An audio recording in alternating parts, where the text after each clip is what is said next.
매주일마다 한국교회 기적이 세 가지가 일어나고 있습니다. 말씀을 사모하면서 일찍 교회는 오지만 막상 설교 시간이 되면 꾸벅꾸벅 조는 것이 기적입니다. 그리고 꾸벅꾸벅 졸다가도 축도 시간에는 누가 깨우지도 않았는데 일어나서 저 앞에 있는 저한테 은혜 많이 받았습니다 하고 가는 것도 기적입니다. 그리고 최대의 기적이 또 있어요. 아멘하고 은혜 받았다고 해놓고 가면서 실제 삶에서는 말씀대로 살지 않는 것이 기적 중에 기적입니다. 아멘. 성도님들은 말씀대로 살아가기를 축원합니다. 저자 누가는 9장 51절부터 19장 48절까지 예루살렘 여행 기사를 기록하고 있습니다. 꼼꼼한 문체로 저자 누가는 기록하고 있는데요. 본문은 여행기사 단락 중에 한 단락입니다. 14장 후반부터는 제자도가 어떤 길인지 제자의 길에 대해서 이론적인 설명을 해요. 그리고 15장 1절부터는 실질적으로 제자는 어떤 삶을 살아가야 되는지에 대해서 지금 말씀하면서 예수님이 세 가지 비유를 들은 것을 말씀합니다. 너무나 잘 아는 세 가지 비유가 나오죠. 3절부터 8절까지는 잃은 양 비유가 나오잖아요. 그리고 3절부터 7절, 그리고 8절부터 10절까지는 동전, 잃은 동전 비유가 나옵니다. 그리고 11절부터 32절까지는 우리가 너무나 잘 아는 잃어버린 아들, 둘째 아들 비유가 나옵니다. 세 가지 비유의 포커스는 잃은 양 한 마리, 잃은 동전 한 개, 또한 잃은 아들 하나입니다. 하나. 그러니까 지금 동물이든 재물이든 사람이든 숫자 1이 일치됩니다. 어떻게 보면 숫자 1은 하찮을 수도 있어요. 그러나 예수님께서는 지금 숫자 하나가 너무나 중요하다고 지금 말씀하고 있습니다. 첫 번째 비유를 잠깐 여러분들에게 요약하면 어떤 사람이 100마리의 양이 있었어요. 그런데 한 마리를 잃어버렸어요. 그러니까 이 목자가 99마리는 들판에 잠깐 두고 그 잃은 양 한 마리를 찾아다니는 거예요. 그리고 잃은 양 한 마리를 찾아오면 이 사람은 어깨에 둘러매고 그 어린 양 한 마리를 둘러매고 집으로 가서 이웃들을 초청해서 기쁨의 잔치를 벌인다는 것입니다. 그렇듯이 예수님은 하나님께서도 죄인 한 사람이 회개해서 돌아오면 회개가 필요 없는 의인 99사람들과 함께 그 사람들이 돌아오는 것보다 더 기뻐하면서 기쁘다는 거예요. 그러니까 하나님이 99이 기쁘지 않다는 건 아니라 죄인 한 사람이 회개하는 것이 그만큼 하나님께서는 소중하고 중하다는 것을 의미합니다. 두 번째 비유는 10드라크마를 갖고 있던 여인이 한 드라크마를 잊어버려요. 그러니까 집안에 불을 밝혀서 그 한 드라크마를 찾게 돼요. 그리고 빗자루를 쓸어서 찾아요. 부지런히 찾아서 만약에 찾게 되면 벗과 이웃들을 불러서 기쁨의 자리를 갖는 것처럼 죄인 한 사람이 회개하면 하나님의 사자들 앞에서 기쁨이 된다. 이렇게 지금 말씀합니다. 그래서 예수님의 설교의 핵심은 7절과 10절이 이 세 가지 비유의 설교의 핵심이 됩니다. 죄인 한 사람이 회개하면 하나님은 기뻐하신다는 것입니다. 여기에는 깊은 뜻이 있어요. 양이나 돈은 예수님 당시나 지금이나 부의 척도예요. 사람의 삶을 좌우하는 경제적인, 사회적인 기준이 양과 또한 돈입니다. 그런데 예수님께서는 양과 돈, 재산이 중요하기 때문에 이것을 비유로 들은 것이 아니에요. 비유를 들면서 예수님은 중요한 의미의 상징에 대해서 생각해 보라고 지금 질문을 던지고 있습니다. 그러면서 예수님께서는 마지막 비유로 아들에 대한 비유를 지금 하고 있습니다. 양이나 돈은 없으면 다시 벌면 돼요. 맞죠? 여러분들? 그런데 옥이야 금이야 낳은 보배로운 자녀는 잃으면 다시 얻을 수가 없잖아요. 우리가 세월호 때도 경험했고 수많은 재난 사고에서도 우리가 경험했잖아요. 사람이 죽으면 안 되는 거잖아요. 보배 같은 자녀를 다시 얻는다는 것은 참 어렵습니다. 출산율 0.79명 시대에 자녀 한 명이 얼마나 존귀한 존재예요. 엄마 뱃속에 10개월 동안 있다가 태어나면 어떻게 해요?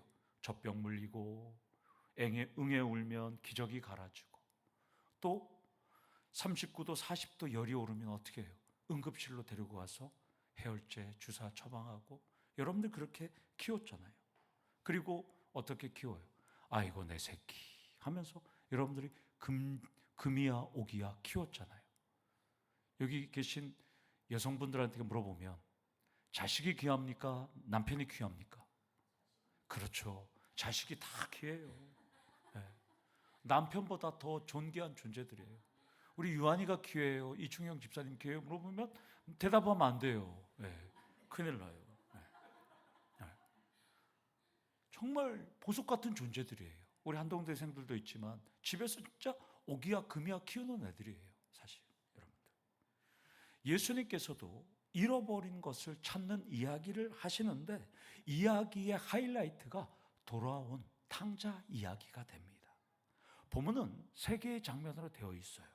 첫 번째 장면은 11절이에요. 어떤 사람에게 두 아들이 있다는 거예요. 그리고 12절에 보면 당시 유대 사회에서는 말도 안 되는 일이 벌어졌어요. 아버지가 돌아가서야 유산을 분배하거든요. 여러분도 마찬가지잖아요. 여러분 살아있다고 여러분들이 아무리 연로했다고 해서 재산을 분배 안 합니다. 왜 분배 안 합니까? 분배하는 그 순간부터 자녀들은 빨빠이가 되기 때문에 절대 분배를 안 하거든요. 네. 우리 송강호 집사님도 절대 분배 안 해요. 여러분들. 네. 뭐 많지 않은데 네. 그냥 분배 안 하는 거예요. 여러분들. 왜 안 하느냐? 받으면 땡이기 때문에. 근데 오늘 12절에 말도 안 되는 일이 벌어졌어요. 아버지가 살아있는데 둘째 아들이 재산을 달라는 거예요. 그리고 재산을 분배해 줬어요. 그리고 그 아들은 멀리 타국으로 가버렸습니다. 그리고 세 번째 장면은 25절에 돌아온 탕자의 형인 맏아들에 대한 이야기가 나옵니다. 우리가 너무나도 잘 아는 내용이에요. 둘째 아들, 이 탕자는 어떤 모습으로 우리에게 비추어 주고 있을까요? 13절부터 여러분들이 20절까지 내용을 보면 유산을 분배받아서 알 수 없는 나라에, 듣보잡의 나라로 갔어요. 이방 나라로. 타국에 가서 어떻게 해요? 허랑방탕하여 재산을 낭비합니다. 세상 말로 재산을 낭비했다니까 대박이 아니라 쪽박을 찹니다. 아버지의 유산을 가져가서. 본문을 들여다보면 둘째 아들은 두 가지 죄를 범해요. 어떤 죄를 범해요? 우리 하나님께서 내 부모를 공경하라 라고 십계명에 5계명이 있잖아요. 그런데 그는 자신의 부모를 공경하기는커녕 아버지 재산을 가지고 와서 타국에 가서 허랑방탕한 삶을 살아갑니다. 특별히 유대인들은 두 번째 죄는 뭐냐면 유대인들은 이방인들을 개취급합니다. 그리고 이방의 나라에서 살지 않으려고 합니다. 그런데 그는 범죄한 민족으로 갑니다. 자, 그러면 이렇게 부모를 공경하지 않는 이 계명을 어긴 아들은 과연 어떻게 처벌해야 되는지 우리 신명기 21장 18절에서 21절 말씀을 한번 읽도록 하겠습니다. 시작. 사람에게 완악하고 패역한 아들이 있어 그의 아버지의 말이나 그 어머니의 말을 순종하지 아니하고 부모가 징계하여도 순종하지 아니하거든 그의 부모가 그를 끌고 성문에 이르러 그 성읍 장로들에게 나아가서 그 성읍 장로들에게 말하기를 우리의 이 자식은 완악하고 패역하여 우리 말을 듣지 아니하고 방탕하며 술에 잠긴 자라 하면 그 성읍의 모든 사람들이 그를 돌로 쳐 죽일지니 이같이 내가 너희 중에서 악을 제하라. 그리하면 온 이스라엘이 듣고 두려워하리라. 아멘. 오늘 이 말씀대로 우리가 적용하면 여러분들과 저는 이 자리에 없을 것이에요. 다 돌로 쳐서 다 죽었을 거예요. 여기 없을 거예요. 그렇듯 이 아들은 범죄한 삶을 살아갔습니다. 그리고 아버지의 나라를 떠나갔으니까 여러분 대한민국을 싫다고 미국을 가거나 일본에 가면 뭐가 돼요? 배신자가 되는 거잖아요. 이 둘째 아들은 배신자가 된 겁니다. 자신만 잘 살려고 다른 나라로 가버렸습니다. 그런데 가서 잘 살면 그나마 다행인데 재산 다 방탕하게 다 탕진합니다. 결국 다 떨어지니까 뭘 해요? 직업을 얻는 것이 돼지. 이스라엘 사람들은 돼지를 안 먹어요. 굽이 2개가 있으니까 되새김질을 안 하니까 이스라엘 사람들은 요새도 유대인들은 돼지를 안 먹어요. 근데 이 유대인이 고작 외국에 나가서 하는 직업이 자신들이 부정하고 불결하게 여기고 먹지 않는 돼지를 치는 직업을 얻게 되는 거예요. 그리고 돼지가 먹는 쥐엄 열매를 좀 얻어 먹으려니까 남들이 주질 않아요. 배를 골마요. 완전히 폭삭망해서 지금 살아가고 있습니다. 그때 가만히 앉아있던 이 둘째 아들은 아버지가 생각나는 거예요. 자기 고향이 생각나요. 자기 민족이 생각나요. 이것을 보면 우리도 이 둘째 아들과 마찬가지로 달라질 게 하나도 없어요. 죄성이 가득한 우리의 모습과 별반 차이가 없어요. 여러분들 마찬가지죠. 하나님을 먼저 생각하기보다는 나의 것, 나의 생각, 나의 일, 나의 지식, 나의 지혜, 나의 가족 이런 것만 생각하다가 여러분들도 뭘 하다가 망해보면 여러분들도 쥐엄 열매 같은 것들도 생각나고 아버지가 생각나고 여러분들의 가족들도 생각나게 된다는 겁니다. 둘째 아들처럼 우리도 많은 일을 실컷 벌려놓은 다음에 실패를 경험하거나 또는 어려운 일이 생기면 우리도 후회할 때가 참 많다는 것입니다. 그렇다면 오늘 여러분들이 이 말씀 앞에서 우리의 생각과 경험과 입장을 다 내려놓고 하나님께 우리가 더 가까이 갈 수 있는 것이 방법이 무엇인지 오늘 이 본문에서 여러분들이 생각해 내셔야 한다는 것입니다. 우리는 둘째 아들이 자신의 부모나 조국이 아니라 타국을 사랑하면서 그 재물을 사랑하면서 등을 돌렸던 것처럼 하나님보다 더 사랑하는 것 때문에 내가 하나님께 등을 돌렸던 것이 무엇인지 한번 점검해 보셔야 한다는 것입니다. 어떤 때는 재물 때문에, 어떤 때는 사람 때문에, 어떤 때는 권력 때문에, 어떤 때는 명예 때문에, 어떤 때는 자긍심 때문에, 어떤 때는 스포츠 때문에, 어떤 때는 여행 때문에, 어떤 때는 모임 때문에, 어떤 때는 드라마 때문에 하나님을 경배하는 자리에 우리가 소홀할 때가 있었다는 것이죠.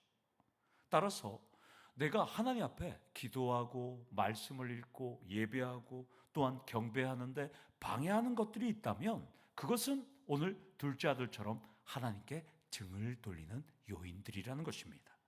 따라서 여러분들이 점검하고 그것이 하나님과 내 사이를 멀게 했다면 모든 것을 내려놓는 시간 되기를 축원합니다. 여기서 첫 번째 포인트로 하나님께 등을 돌리게 하는 요인을 찾고 내려놓으셔야 한다는 것입니다. 지난주 수요예배 때 매주 나오시는 분이 이 자리에 앉은 분이 아멘 하는 분이 안 나오셔서 제가 목요일날 연락을 했어요. 집사님 어제 왜 안 나오셨어요? 그랬더니까 집사님이 설날 맞이 대청소를 하느라고 열심히 청소를 하면서도 오늘 뭔가 있을 것 같은데 오늘 뭔 일이 있는 것 같은데 계속 청소기를 돌렸다는 거예요. 근데 7시 40분이 딱 되자마자 생각났다는 거예요. 수요예배. 그래서 악 하고 소리를 질렀다는 거예요. 그러니까 남편과 아이들이 막 웃었다는 거예요. 여러분들 청소가 하나님께 등을 돌리게 했다는 것입니다. 그리고 예배를 빠지게 되었던 것이죠. 하나님께 향하려고 하는 것들이 우리를 방해하는 것들이 있다면 그것은 불순종의 열매라는 것입니다. 둘째 아들과 같은 모습들이 우리에게 있다면 이것은 정말로 잡아서는 안 되는 열매입니다. 움켜쥐려고 하기보다는 여러분들 과감하게 내려놓기를 축원합니다. 그렇다면 17절에 아들이 자신의 처지를 비관하면서 스스로 돌이켜서 아버지께로 왔을까요? 회개했을까요? 여기서 스스로 돌이켜, 이 말은 히브리어 아람어의 표현인데요, 회개하다는 표현은 맞습니다. 그러니까 아들은 분명히 회개는 했습니다. 18절에서 19절을 보면 둘째 아들이 아버지에게 돌아가서 할 말을 생각하는 독백의 장면이 나옵니다. 회개를 하면서 아들은 머리를 굴려요. 아버지에게 돌아가서 할 말을 세 가지를 생각합니다. 뭐예요? 첫 번째는 하늘과 아버지께 제가 죄를 지었다는 거예요. 첫 번째. 두 번째는 저를 아들이라고 부르지 말라는 거예요. 그러니까 홍길동이 아버지를 아버지라고 부르지 못했잖아요. 이 둘째 아들도 나는 아버지를 아버지라고 부르지 않겠다는 거예요. 세 번째는 뭐예요? 저를 품꾼 중에 하나로 생각해달라는 거예요. 머리를 쓴 거예요. 아버지한테 죄를 고백하려니까 이 아들은 세 가지를 생각한 거예요. 내가 하늘과 아버지에게 죄를 지었고, 저는 아들이라고, 아버지라고 부르지 않을 테니까 아들이라 부르지 말고 너는 품꾼 중에 하나라고 말을 하겠다고 얘기합니다. 이것은 뭐예요? 여러분 표현으로, 아버지 저 그냥 헛간에서 재워주고요, 그리고 저 그냥 밥만 주면 저 감사합니다, 이런 머리를 굴려서 지금 가려고 합니다. 기세등등하게 재산을 받았던 아들의 모습과는 완전히 달라요. 완전히 지금은 납작 엎드린 모습으로 지금 가려고 합니다. 자, 그런데 고국에 있는 아버지의 모습은 아들과 달라요. 지금 어떻게든 잔머리 굴려서 아버지 집으로 들어가는 아들과 고국의 고향에 있는 아버지의 모습은 다릅니다. 20절을 보면 아버지는 자신이 살아있는데도 유산을 챙겨간, 한몫 단단히 챙겨간 이 배은망덕한 둘째 아들이 언제 돌아올지를 계속 기다리고 있어요. 집 앞에 나와서 오늘도 아들을 기다려요. 또한 그 다음 날도 집 앞에 나와서 기다려요. 그런데 그렇게 기다렸는데 어느 날 갑자기 둘째 아들이 나오는 거예요. 그러니까 아버지가 막 달려가서 아들을 보고 안고 입맞춤을 하는 장면이 나옵니다. 패악한 아들을 아버지가 환대합니다.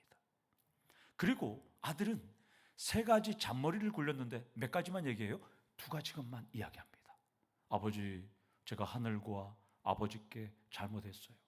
저를 아들이라고 부르지 마세요. 여기까지 얘기했거든요. 그런데 아버지가 어떻게 해요?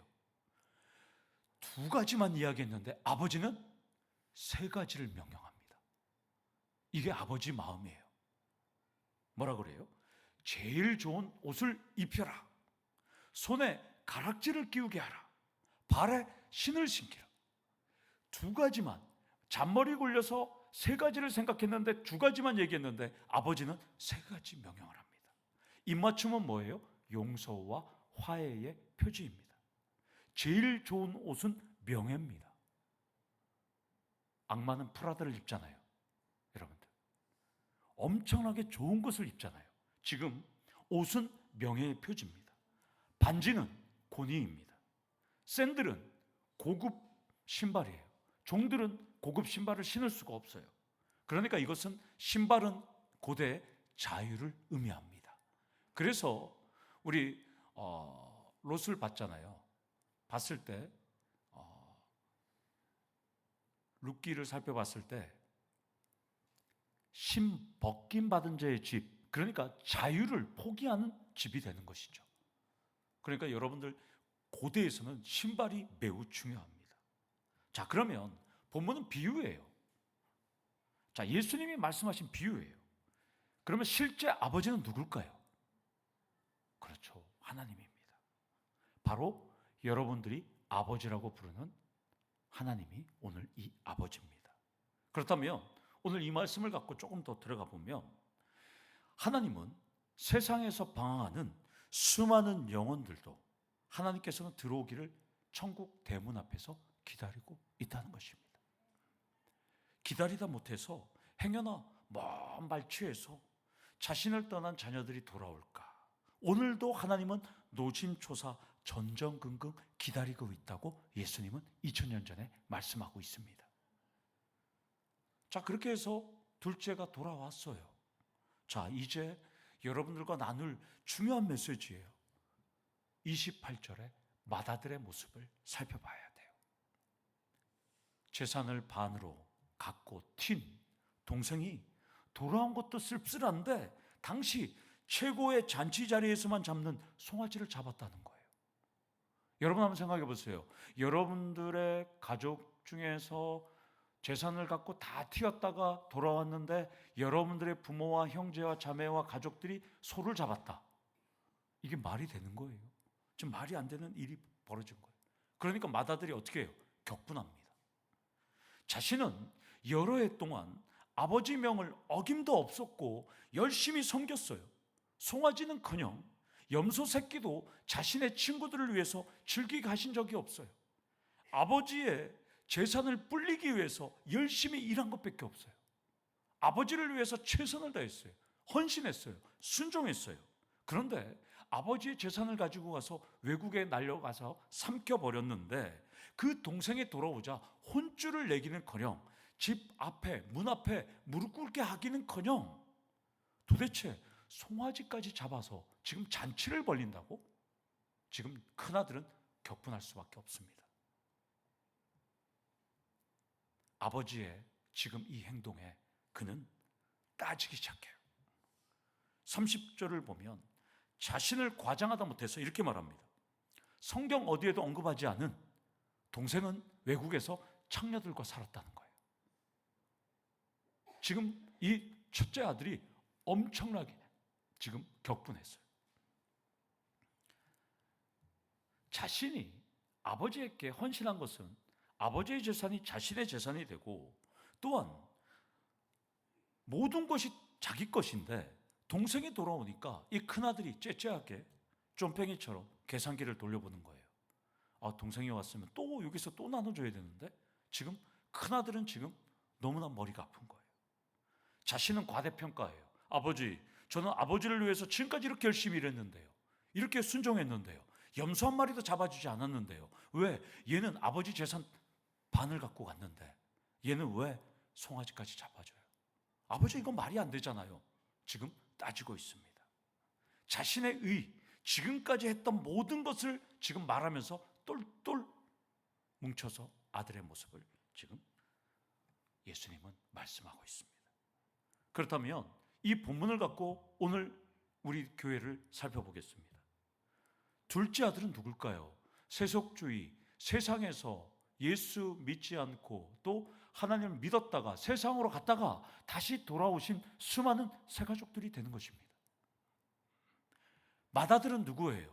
그럼에도 불구하고 이 교회 안에서 열심히 하나님께 섬기고 율법주의와 종교주의에 빠져있는 우리들을 맏아들이라고 부르는 것입니다.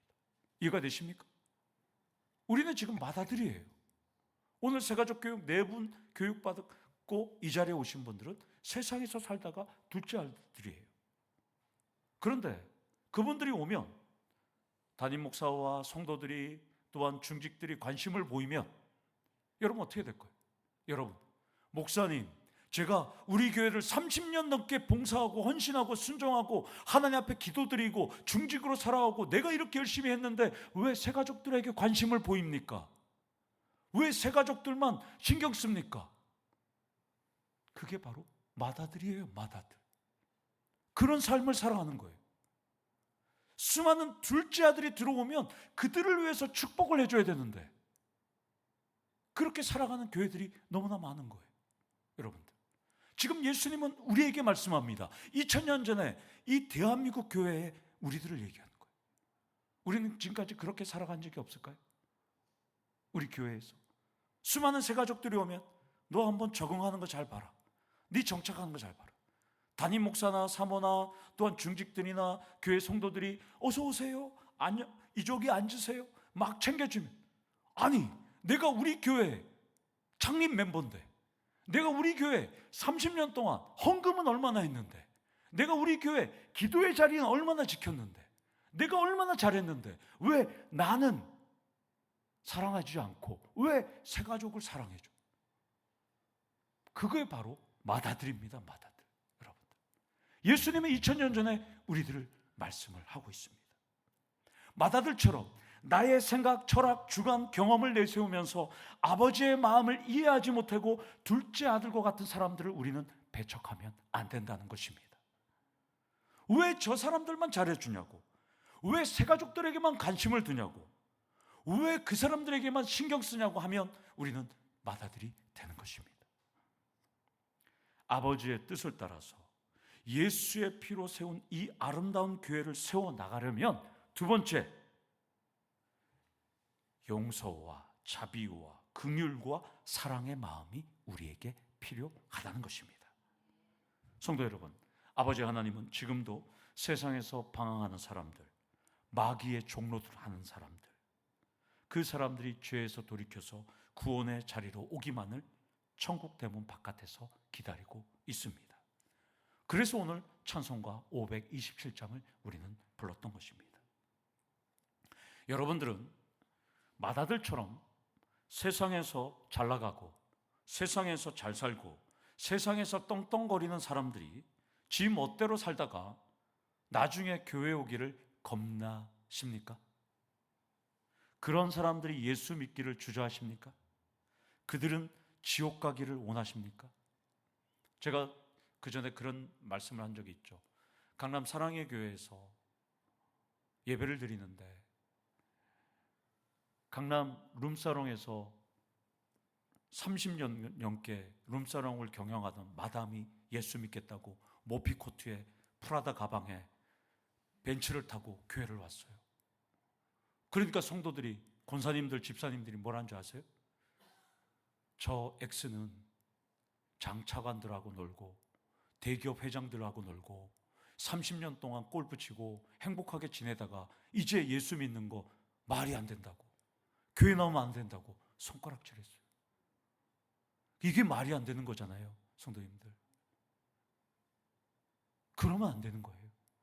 세상에서 아무리 삐까뻔쩍하게 살아도 예수 믿겠다가 나오면 안아주고 챙겨줘야 되는 것이 우리들이라는 것입니다. 사랑하는 성도 여러분, 예수님은 2000년 전에 이 얘기를 했어요. 그런데 이 말씀은 너무나 잘 알면서도 우리는 이거를 아무로 그냥 둘째 아들이 돌아왔고 첫 아들이 화가 났다. 오늘 이 본문 말씀은 결론이 나지 않아요. 큰아들이 회개했다, 집을 나갔다, 다시 돌아왔다는 얘기를 하지 않아요. 여러분들, 예수님은 우리에게 너네들이 이 결말을 쓰라고 말씀합니다. 사랑하는 성도 여러분, 앞으로 세상에서 룸사롱을 하던, 세상에서 범죄를 저지르던, 살인자로 살던, 폭력으로 살던, 민원 유발자로, 구타 유발자로 살던 사람들이 들어오면 우리는 어떻게 됩니까? 아버지처럼 받아주셔야 한다는 것입니다. 아멘. 그렇기 때문에 오늘 누가는 회개의 결론을 우리는 적지 않습니다. 오늘 우리는 큰아들입니다. 우리 큰아들은 격분하지 말고 아버지의 뜻에 살아가기를 원합니다. 제가 목포에 있을 때 낙원상가에 베이스 기타를 사러 갔어요. 일렉트릭 기타를 사러 갔네요. 갔더니까 그 기타를 파는 낙원상가에 세계에서 세 대뿐인 테일러 통기타가 있었어요. 그래서 제가 사진까지 찍었어요. 나중에 한번 제가 보여드릴게요. 사진 찍어. 근데 그 밑에 가격이 있어요. 세계에 세 대밖에 없는 통기타예요. 테일러 회사에서 만든 아주 좋은 기타인데 가격이 그 당시 가격으로 1270만 원이었습니다. 제가 저도 기타가 100만 원짜리 기타가 제 방에 있는데요, 1270만 원짜리 기타가 있어요. 얼마나 보기 좋아요. 그래서 그걸 갖고 교회 가서 다 사진을 보여줬어요. 근데 하나님께서 저에게 깨달음을 줬어요. 이 목사, 세계에서 세 대뿐인 기타가 1270만 원인데 이 목사 앞에 있는 사람은 세계에서 한 명밖에 없어. 그 사람 가격은 얼마야? 제 머리를 쾅 치고 갔습니다. 자, 옆에 계신 분 얼굴 한번 보겠습니다. 좌우에 계신 분, 자기 얼마야? 자기 얼마야? 한번 물어보세요. 이렇게 대답하십시오. 측정 불가야. 세계에서 세 대뿐밖에 없는 기타도 1270만 원이에요. 여러분들은 측정할 수가 없어요. 모나리자 그림이 수십조 원이지만 모나리자 그림보다도 여러분들은 더 대단하신 분입니다. 하나님께서 창조하신 분입니다. 왜 귀하게 생각하지 않을까요? 수많은 둘째 아들이 들어오면 여러분들은 사랑하기를 원합니다. 그 사람은 한 명밖에 없습니다.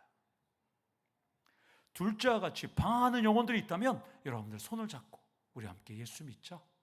함께 손을 내밀기를 축원합니다.